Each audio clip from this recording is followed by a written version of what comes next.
So, the Boss GX-10 is real, as predicted. Not by me necessarily. I posted about it yesterday or day before on Instagram. I found that on a forum in Facebook to do GX100s. Turned out a Polish site had jumped the gun slightly. Everyone thought the picture was fake. Turns out it wasn't. Andertons have just released a video all about the GX-10. So what is the GX-10 from Boss? The GX-10 from Boss is a small form version of the GX-100, the multi-effects unit that I use for gigging. I love it.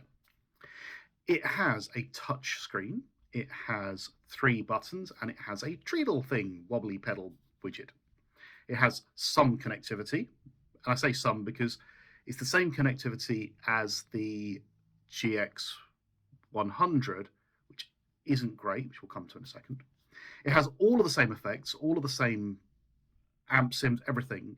It is literally just shrunk down with a few less buttons. So this is cool because it comes in at £350, which is cheaper than the GX100. Puts it in a similar price range to things like the Moa pedals, the Veilton and the Sonicake type pedals.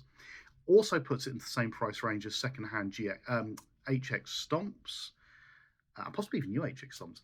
And it's in the middle of the kind of Boss price ranges because it puts it less than the 100, much less than the GT1000, and less than the GT100, which is the GT1000 version of the GX10.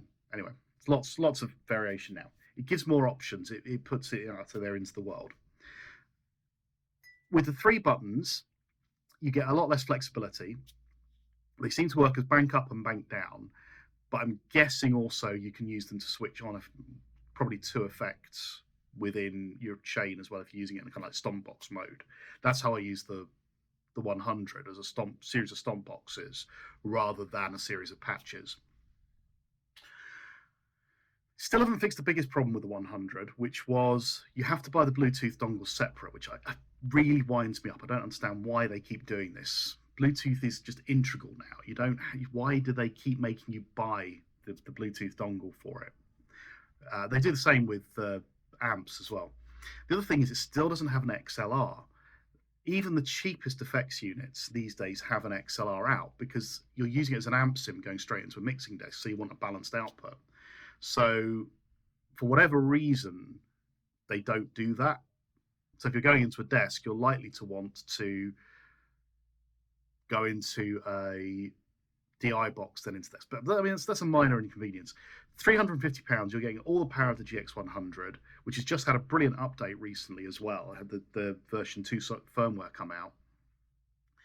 I think it's going to be a bit of a winner. It puts it in a nice price range, puts it in the middle of a lot of other multi-effects, and it has a huge amount of power. And also it means that the GX100 will continue to get some support because they're releasing a new product in that range. That firmware is going to be shared between the 2 of them. So GX100 users should celebrate because we should get another 1 or 2 decent firmware updates to it as well.